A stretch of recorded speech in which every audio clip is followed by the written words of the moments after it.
ഞാൻ ഷാജിയാണ്.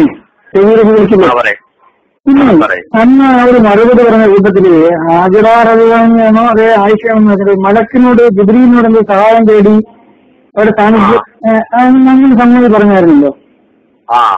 അതെന്താണ് ആ സംഭവം? അതെന്നോടൊന്ന് രാവിലെ ചെയ്തിരുന്നു, വൈകുന്നേരം ഖുർആൻ ക്ലാസ് കഴിഞ്ഞപ്പോൾ ഒരു 10 മിനിറ്റ്സ് ചോദിച്ച സംഭവം. അതെന്ന് വെച്ചാൽ സഹായം നേടുന്നല്ല. അതെന്ന് വെച്ചാലേ സഫാമറുക്കടയില് പോയില്ല അവര്. മറ്റേ ഇസ്ലാമിന്റെ കേസിലുണ്ട്. ഇസ്ലാമിന്റെ പെട്ടു കഴിഞ്ഞപ്പോ ഒരു ശബ്ദം കേട്ടു. അപ്പൊ ആരാന്ന് വെച്ചു ജിബ്രീലാന്ന് പറഞ്ഞു. അപ്പൊ ഫൈസ് ഇൻകുന്ത എന്ന് പറയുന്നൊരു പ്രയോഗമാണ്. അത് നീ എന്നെ സഹായിക്കുന്നു, എന്റെ വല്ല സഹായം ഉണ്ടെങ്കിൽ അപ്പൊ സഹായിക്കുന്നു പറഞ്ഞു. ആരെ? അങ്ങനെ ജിബ്രീൽ അലൈഹി സ്വലാത്തു അത് മാന്തി കൊടുത്തു സംസമിന്റെ ആ ഭാഗേ. അപ്പൊ എന്ന് വെച്ചാൽ ഇതിപ്പോ മുന്നിൽ ഒരു മലക്ക് അതിന്റെ തന്നെ സഹായിക്കുന്നു പറയുന്ന ഒരു തെറ്റൊന്നുമില്ല. ഇപ്പൊ ജസ്റ്റ് നമ്മളിപ്പോ ഇത്രേ ഉള്ളൂ. ഇപ്പൊ ഹാജറലി വെറുതെ ജിബ്രീലിനെ വിളിച്ചില്ലല്ലോ. ആരാണ് ജിബ്രീലാന്ന് പറഞ്ഞു. എന്തെങ്കിലും സഹായിക്കും അത്രേ പറഞ്ഞുള്ളൂ. അതിപ്പോ ശബ്ദം കേൾക്കുന്ന പരിധി ഒരാൾ വന്ന് സാധാരണ സംസാരിക്കുന്ന സംസാരം പോലെ മനുഷ്യന്മാരോട് പറയുന്ന പോലെ തന്നെ അത്രേ ഉള്ളൂ. അതുപോലെ തന്നെ ഇപ്പൊ ഒരു സ്ഥലത്ത് മലക്കുണ്ട്, മലക്കിന്റെ സാന്നിധ്യമുണ്ട്, പക്ഷേ മലക്കിനെ കാണുന്നില്ല. ഏതായാലും മലക്കിനോട് ചോദിക്കാമോ? ഒരു പ്രശ്നവുമില്ല. അതുപോലെ തന്നെ ഇപ്പൊ ഒരു സ്ഥലത്ത് മലക്കുണ്ട്, മലക്കിന്റെ സാന്നിധ്യമുണ്ട്, പക്ഷേ മലക്കിനെ കാണുന്നില്ല. ഏതായാലും മലക്കിനോട് ചോദിക്കാമോ? ഒരു പ്രശ്നവുമില്ല. കരകളിൽ നോക്കിയപ്പോൾ അവൻ കാണിച്ചു അതോടുകൂടി രക്ഷപ്പെടാം. ഹറാമല്ല, ജായിസാണ്. ഒരാൾ ഒരു വിജനമായ മരുഭൂമിയിൽ അകപ്പെട്ടു. ആ മരുഭൂമിയിൽ അകപ്പെട്ടു പോയ ഒരു മനുഷ്യൻ വിളിച്ചു പറയാൻ, ആരെങ്കിലും എന്നെ സഹായിക്കണേ എന്ന് വിളിച്ചു പറയാം. അയാൾ ഉദ്ദേശിക്കാൻ എന്റെ ശബ്ദം കേൾക്കുന്ന മലക്കുണ്ടെങ്കിൽ മലക്ക് കേട്ടോട്ടെ, എന്റെ ശബ്ദം കേൾക്കുന്ന ജിന്നുണ്ടെങ്കിൽ ജിന്നും കേട്ടോട്ടെ, എന്റെ ശബ്ദം കേൾക്കുന്ന മനുഷ്യനുണ്ടെങ്കിൽ മനുഷ്യനും കേട്ടോട്ടെ എന്ന് വിചാരിച്ചിട്ട് അദ്ദേഹം വിളിച്ചു പറയുന്നത്. എങ്കിൽ അത് ശിർക്കല്ല, അബോധികമല്ല, കാര്യകാരണബന്ധങ്ങൾക്ക് അതീതമല്ല. എന്താ തെറ്റതിന്? വിജനമായ സ്ഥലത്ത് വെച്ച് ആരെങ്കിലും ഒരാൾ അള്ളാഹുവിന്റെ അടിമകളെ, അത് ജിന്നാകട്ടെ മലക്കാകട്ടെ ആരുമായിക്കോട്ടെ, എന്നെ സഹായിക്കൂ എന്ന് വിളിച്ച് പ്രാർത്ഥിച്ചാൽ അത് ശിർക്കാകുകയില്ല എന്ന് മുജാഹിദിന്റെ നേതാവ് ഇബ്നു കസീർ തന്നെ തഫ്സീറിൽ വിവരിച്ചു എന്നും, മാത്രമല്ല അത് ഇബ്നു കസീർ അല്ലേ എന്ന് പറഞ്ഞ് തള്ളാൻ കഴിയില്ല, ഇസ്ലാമിൽ തന്നെ അത് പരാമർശിച്ചിട്ടുണ്ട് എന്നും അദ്ദേഹം സൂചിപ്പിക്കുകയുണ്ടായി. സത്യത്തിൽ ഇതിന്റെ എന്താണ് അടിസ്ഥാനം? ഇതിൽ ശിർക്കുണ്ടോ? എന്താണ് ഇതുകൊണ്ട് ഉദ്ദേശിക്കുന്നത്? ഇത് നേർക്കുനേരെ നമ്മൾ എടുത്താൽ തന്നെ ഇവിടുത്തെ പ്രശ്നം എന്തുള്ളൂ എന്നറിയോ? ഒരു വിളിച്ചു പ്രാർത്ഥനയല്ല. പരിചയമില്ലാത്ത ഒരു സ്ഥലത്ത്, വിജനമായ ഒരു സ്ഥലത്ത് ചെന്നുപെട്ടാൽ എന്തെങ്കിലും ബുദ്ധിമുട്ട് വരുമ്പോ മഞ്ചേരിയോ എന്ന് പറഞ്ഞ് വിളിക്കുന്ന ഒരു ശൈലി ഞങ്ങളെ മലപ്പുറം ഭാഗത്തൊക്കെ ഉണ്ട്. ചിലപ്പോ ആ വാക്കിന് പകരം വേറെ വാക്കായിരിക്കും വേറെ സ്ഥലത്തുണ്ടാകുക. ഇത് ആരോടാ? മരിച്ചുപോയ ആരെങ്കിലും ഉണ്ടെങ്കിൽ അവർ കേൾക്കട്ടെ എന്ന് വിചാരിച്ചിട്ടാണോ? അല്ല, എന്റെ വിളി കേൾക്കുന്നിടത്ത് ആരെങ്കിലും ഉണ്ടെങ്കിൽ അവർ അത് കേട്ട് എന്നെ സഹായിക്കട്ടെ എന്നുള്ള നിലക്കാണ്. അത് ശിർക്കിലേക്ക് പോകുന്ന വിളിയല്ല. ഇത്ര മാത്രമാണ് ആ റിപ്പോർട്ടിലുള്ളത്. ഇനി അതിന്റെ സനദിന്റെ വിശദാംശത്തിലേക്ക് പോകാതെ തന്നെ അത് എടുത്താൽ ഇത്രയേ അതിലുള്ളൂ. അതിലൊരു അപാകത ഒരാൾക്കും കാണാൻ കഴിയില്ല. വേറെ ഇബാദല്ലാഹ് എന്ന് പറഞ്ഞ പദപ്രയോഗം അള്ളാന്റെ അടിമകളെ എന്ന് പറഞ്ഞാൽ അത് ഇവർ മാത്രാണ് എന്ന് ഉദ്ദേശിച്ചുകൊണ്ട് പരിമിതപ്പെടുത്താൻ കഴിയില്ല എന്നാണ്.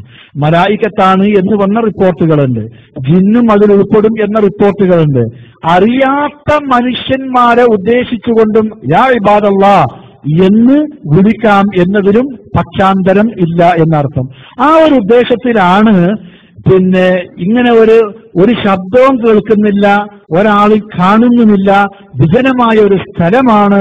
അവിടെ വെച്ചിട്ട് യാ ഇബാദല്ലാഹ് അഈനൂനി, അള്ളാന്റെ അടിമകളെ എന്നെ സഹായിക്കി എന്ന് പറഞ്ഞ കാര്യകാരണ ബന്ധങ്ങളുടെ അടിസ്ഥാനത്തിൽ ഒരാളിൽ നിന്ന് സഹായം ചോദിക്കുന്നത് ഒരു തെറ്റില്ല. ആ ജിന്നിനെ അയാൾ ഉപയോഗപ്പെടുത്തുന്നുവെങ്കിൽ ആ ജിന്നിനെ അയാൾ ഉപയോഗപ്പെടുത്തുന്നു. അത് ഉപയോഗപ്പെടുത്തി ആ ജിന്ന് ഏതെങ്കിലും തരത്തിൽ ജിന്നിന്റെ കഴിവിൽപ്പെട്ട ഉപദ്രവങ്ങൾ അയാളെ അനുസരിച്ച് ചെയ്യും എന്ന് വിശ്വസിക്കുന്ന ശിർക്കല്ല. ആ ജിന്നിനെ അയാൾ ഉപയോഗപ്പെടുത്തുന്നുവെങ്കിൽ ആ ജിന്നിനെ അയാൾ ഉപയോഗപ്പെടുത്തുന്നു. അത് ഉപയോഗപ്പെടുത്തി ആ ജിന്ന് ഏതെങ്കിലും തരത്തിൽ ജിന്നിന്റെ കഴിവിൽപ്പെട്ട ഉപദ്രവങ്ങൾ അയാളെ അനുസരിച്ച് ചെയ്യും എന്ന് വിശ്വസിക്കുന്ന ശിർക്കല്ല. اخرج عدو الله مذكرا لهم بقوله تعالى فليحذر الذين يخالفون عن أمره أن تصيبهم فتنة أو يصيبهم عذاب أليم والله المستعان ولا حول ولا قوة إلا بالله. അവര് ചെയ്യാണെങ്കിൽ ഈ ഒരു വാക്ക് മാത്രമേ അവർ പറയാവൂ, ഉഖ്റുജ് അദുവല്ലാഹ്. അത് നബിന്റെ മുഅ്ജിസാത്തിൽപ്പെട്ടതാണ് ആ സംഭവങ്ങൾ എന്ന് ഇബ്നു അബീ ശൈബ പറഞ്ഞതും അതേപോലെ തന്നെ അൽബാനി തന്നെ നേരത്തെ ഉദ്ധരിച്ചതും ഞാൻ വായിച്ചു കേൾപ്പിച്ചു. ഇനി ഈ സംഭവത്തിന്റെ അടിസ്ഥാനത്തിൽ ഒരാള് ജിന്നിനോട് പറയുകയാണെങ്കിൽ തന്നെ നബി പറഞ്ഞ അത്രേ പറയാവൂ, ഉഖ്റുജ് അദുവല്ലാഹ്.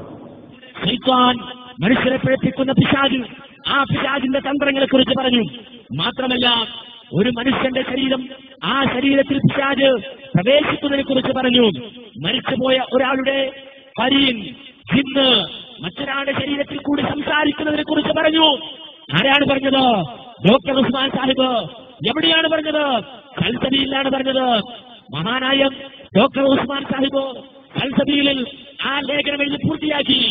ആ ലേഖനം മഹാനായ ഉമർ മൗലവി വായിച്ചു നോക്കി. ഏത് ലേഖനം?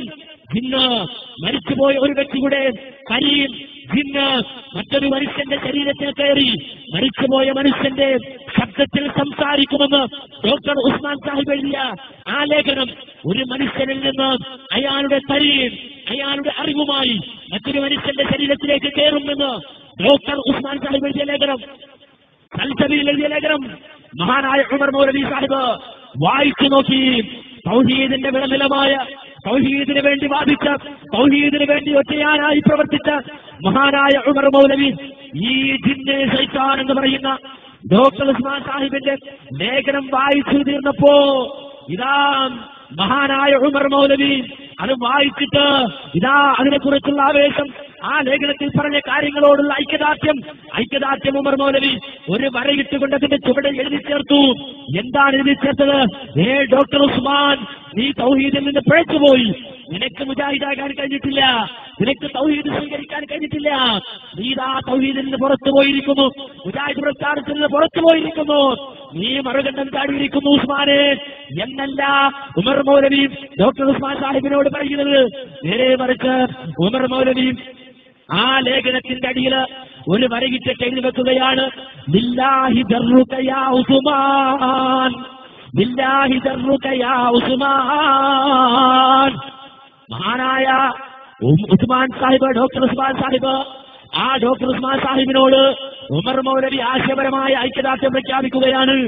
ആ സഹായാർത്ഥന പ്രവാചകൻ സല്ലല്ലാഹു അലൈഹി വസല്ലമക്ക് ഈ ജിന്നിനോട് സഹായം അർപ്പിച്ചതുകൊണ്ട് അത് ശിർക്കിലേക്ക് പ്രവാചകനെ കൊണ്ടുപോവില്ല എന്നുറപ്പാണ്. എന്തുകൊണ്ടെന്നാൽ ആ ജിന്ന് മുസ്ലിമാണ്, ആ ജിന്ന് പ്രവാചകനെ വഴിതെറ്റിക്കുകയില്ല എന്ന് റസൂലുള്ളാഹി സ്വല്ലല്ലാഹു അലൈഹി വസല്ലം തന്നെ വ്യക്തമാക്കിയിട്ടുണ്ട്.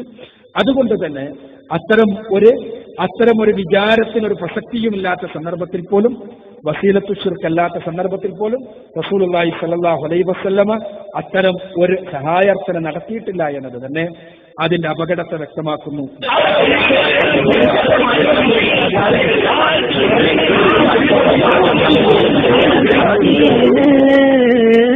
ആരവം കേൾക്കുന്നു ഖേദം മനതാരിൽ, കൂരമ്പായേൽക്കുന്നു കേരള നാട്ടീന്ന്.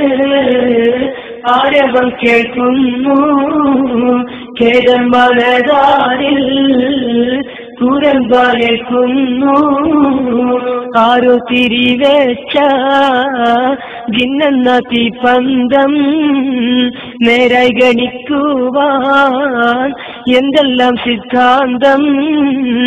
ആരോ തിരിവെച്ച ജിന്നെന്ന തീപ്പന്തം നേരായി ഗണിക്കുവാൻ എന്തെല്ലാം സിദ്ധാന്തം.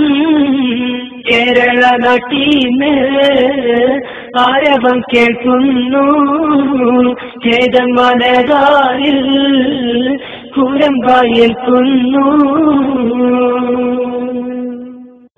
അതെ, പ്രവാചക പ്രവചനം പുലർന്നിരിക്കുന്നു. തൗഹീദ് കാത്തുസൂക്ഷിക്കുന്ന ഒരു ജനവിഭാഗത്തിനെതിരിൽ വിശ്വാസ വ്യതിയാനം ആരോപിച്ചാൽ അതേ ആരോപണം ആരോപിച്ചവനിലേക്ക് തിരിച്ചെത്തുമെന്ന് തിരുദൂതർ നമ്മെ പഠിപ്പിച്ചു.